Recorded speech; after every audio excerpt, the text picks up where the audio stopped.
I want you to imagine, just for a second, that you are unpacking your groceries. Oh, yeah, the weekly chore. Right. You've just gotten home, you're pulling things out of those like heavy canvas bags, and you reach in to grab a perfectly good, beautiful piece of fruit, maybe a really ripe peach. The best kind. Yeah, exactly. But as you pull it out, your thumb just sinks right into this massive, mushy, discolored bruise. The worst feeling. It really is. Yeah. You realize it's completely ruined, and it's all just because it bumped against like a hard can of soup in the back of your car on the drive home. Yeah. You tried to protect it, but the collision happened anyway. It is such a universally frustrating experience, but it actually captures this foundational physical reality that we interact with every single day. Right. Which is that when two objects occupy the same space and collide, there is always a consequence. Something has to give. Okay, let's unpack this, because that simple, everyday frustration in your grocery bag, that's actually the launch pad for today's deep dive. It really is. We are looking at this fascinating philosophical framework. It's laid out in an essay titled Avoiding Collisions, and it was written by Yu Feng in March of 2024. And our mission today is to sort of follow this central idea. The idea that physical collisions always cause damage. Exactly. And we're going to see how the author takes that physical law and scales it up to our social, our emotional, and ultimately, our spiritual lives. It's an exploration that really forces you to examine how you navigate the world. It completely challenges our fundamental assumptions about human interaction. Yeah, and the nature of conflict itself. Right. And, the invisible residue that we leave on each other when we clash. Well, we have to start with the most literal, grounded examples first, just to understand the baseline here.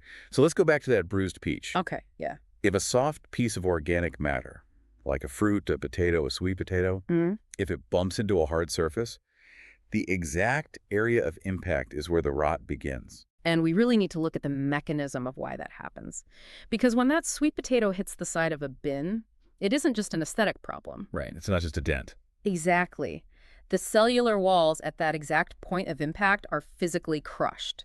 The structural integrity is compromised, and that cellular barrier was really the only thing protecting the inside of the fruit from the outside world. So once it breaks. Once it breaks, oxidation happens, bacteria enter, and decay sets in.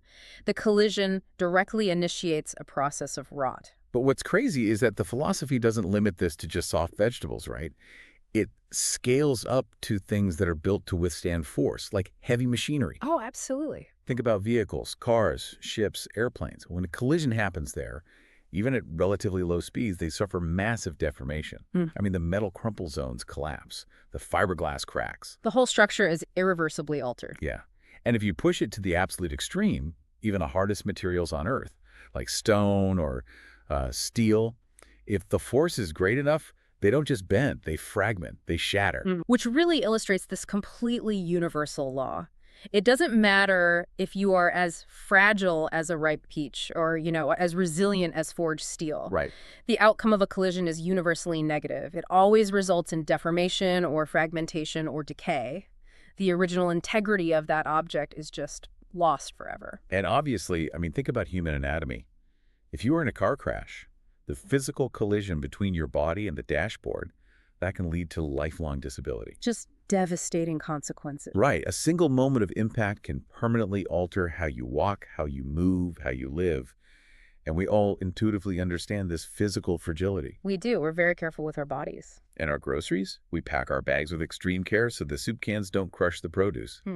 But if we treat our groceries with that much caution to avoid physical damage, why do we crash our personalities and our egos into each other so recklessly? That is the pivotal question of this whole text. We accept the physics of a car crash. We know two vehicles hitting each other at 60 miles an hour will result in twisted metal. Yet we somehow convince ourselves that we can crash our opinions and our pride and our anger into other people without leaving a dent.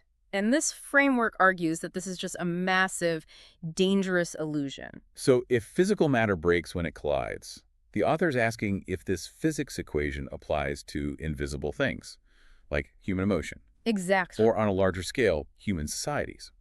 So let's look at the macro level first. Think about geopolitics. When tribes or nations or countries collide in conflict, the outcome is really always one of two things. Right, it's very binary. Yeah, it's either one party dominating the other or it's mutual defeat. And even in the scenario of domination, the victor still experiences profound structural damage. The economy is drained, the infrastructure is reduced to rubble. Entire generations are traumatized. Yeah. Or lost entirely. Exactly. A collision of nations is essentially just a car crash scaled up to a global level. The metal is deformed, regardless of who claims they had the right of way or, who technically won the territory. So if a war is a macro collision, let's zoom all the way down to the micro. The interpersonal interactions that we navigate every single day. The everyday stuff. Right. We are talking about verbal collisions, Mm-hmm. name-calling, belittling, insulting someone with harsh, vulgar, or negative words. Which, according to the author, operates on the exact same mechanism of destruction as the car crash or the international war. It just vibrates on a different frequency. Yes. What's fascinating here is that to the author, the structural damage of international warfare and the spiritual damage of a harsh insult are identical in nature. They both create a fracture.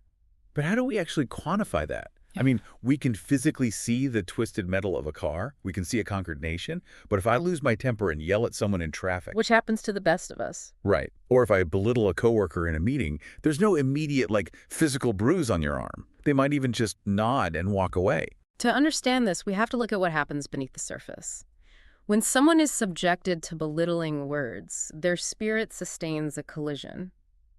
And there's a very evocative concept used in the text to describe that invisible damage. What's that? It's the idea that hatred sown in the heart will inevitably sprout. Sprout.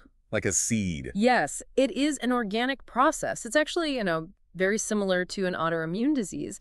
When you hurl a vulgar insult at someone, that negative energy acts like a foreign pathogen entering their system. Oh, wow. Yeah, so the collision might look invisible in the moment. But inside, their ego and their spirit start generating antibodies of resentment. That hatred takes root. It grows quietly. Exactly. And it ends up attacking their own peace of mind over the course of a lifetime. So it's not just a passing moment. It lingers. I mean, if you're listening right now, think about a time someone truly insulted you. Maybe it was 5 or even 10 years ago. You never really forget it. No, you don't. Yeah. If you focus on that memory right now, you could probably still feel your heart rate tick up. You can still feel the flush in your cheeks. You are literally still carrying the physical and emotional residue of that collision. And because that residue lasts a lifetime, revenge becomes almost inevitable. Wow. Yeah, because the collision doesn't actually end when the argument stops. It just goes dormant. You are essentially pre-ordering your next conflict. Like it's just waiting to happen. Right. Energy doesn't just disappear into the ether. It lands in the other person's heart and guarantees that eventually they will collide with you or with someone else again. Okay, I think most people can accept that outright bullying or, screaming at someone in traffic causes damage. It's clearly destructive. But I have to push back here. Let's hear it. Because this philosophy moves into territory that challenges the very foundation of how we operate in a modern society. It claims that quarrels, arguments, and even formal debates are all essentially forms of conflict. It is a very strict parameter. The author says any form of intellectual or verbal clash is categorized as a collision. But wait, society relies on debate. We cure diseases through scientists fiercely debating methodology. That's true. We pass civil rights laws through intense political arguments. We innovate technology because engineers push back against each other's bad ideas. It's the engine of progress. Exactly. So, are we supposed to believe that just because one person loses an argument and feels a little bad, all debate is inherently harmful? Like, should we let a bad idea win just to avoid a collision? That is the natural defense for anyone raised in a culture that treats intellectual sparring as a virtue. We all think that way. But to grasp this perspective, you have to separate the progress of society from the well-being of the individual. Okay. You have to separate the bystander from the actual participant. Interesting. What does that separation look like in practice? Think about those scientists arguing over a cure, or the politicians debating a law. The philosophy completely concedes that the bystanders, the public watching the debate, or the society receiving the cure, they might benefit immensely. Right. They get the inspiration, they get the innovation. Exactly. But the focus here isn't on the societal outcome. It is entirely on the physiological and emotional toll extracted from the two individuals who are actually in the arena doing the fighting. There's a metaphor used in the essay to describe this that is incredibly vivid And honestly, it's pretty brutal. It compares the party who loses a debate to the losing rooster in a cockfight. It perfectly captures the dynamic. Picture the crowd around the ring of a cockfight. They are cheering, they are entertained, maybe they learn something about strategy or they win some money. Right, society benefits. Yes, but what is the reality for the roosters? Even the winner is bloodied and exhausted, and the loser is utterly defeated, feathers torn, physically battered. So even if the intellectual outcome is a net positive for the world, the physical reality for the debaters is just damage. Exactly. When you engage in a fierce argument, even if you call it a civilized debate, your body doesn't know the difference. Your heart rate skyrockets. Your adrenal glands pump cortisol into your bloodstream. You're in fight or flight mode. Yes, you are in a state of literal biological collision. And when you lose that debate, that intellectual defeat manifests as a drop in vitality. It leads to depression, frustration, and a deep difficulty recovering. It is a spiritual bruise. That reframes the entire concept of the workplace, or even just the internet. We tell ourselves we're having this, vigorous exchange of ideas, but our central nervous systems are experiencing it as a physical beating. The ego is taking real punches. Yeah, and if we accept that all forms of conflict, from nations warring all the way down to polite but intense office debates, cause this kind of damage, we have to look at the cosmic stakes here. Where does this philosophy ultimately lead us? It leads us from the physics of the physical world directly into profound spiritual territory. It forces us to look at the ultimate consequence of living a life full of collisions. Right, so think about the traditional concept of heaven. Across almost all interpretations, it is defined by one specific absolute condition. The total absence of conflict. Exactly. Earthly life is characterized by nonstop collisions everywhere you look. But heaven is a space where conflicts among people simply do not exist. Which creates a very rigorous spiritual filter. If heaven is a place of zero conflict, then the individuals who reside there must be completely incapable of generating conflict. This framework calls these heavenly qualities. And it is an incredibly unforgiving standard. To possess heavenly qualities, you must avoid conflict, period. It suggests that even occasional conflicts, like just slipping up every now and then, shows a lack of these qualities. It's a high bar. It is. And if you are someone who is constantly involved in quarrels, arguments, and debates, the text argues you have absolutely no place in a conflict-free realm. It strips away all the comfortable justifications we use to excuse our behavior. We love to defend our everyday collisions. Oh, constantly. We say things like, well, I was just playing devil's advocate, or I was only nitpicking their work because I want them to improve. Or I had to curse them out to defend my boundaries. Exactly. We dress up our collisions as virtues.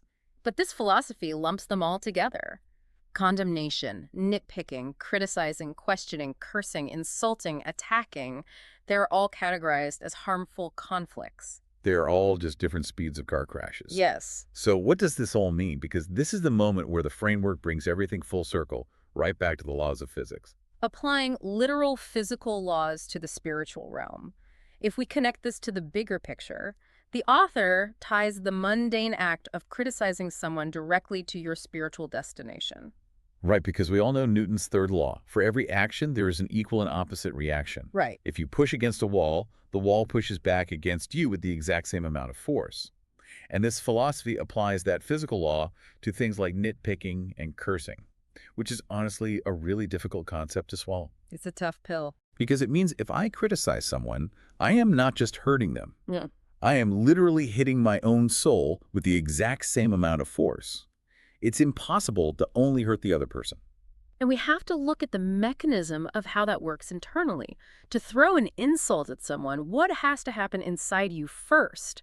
You have to generate the anger. You have to feel it first. Yes. You have to flood your own nervous system with stress hormones. You tighten your jaw, your blood pressure spikes. You act as the container for all that toxic energy before you ever direct it at the other person. It's like trying to throw acid at someone.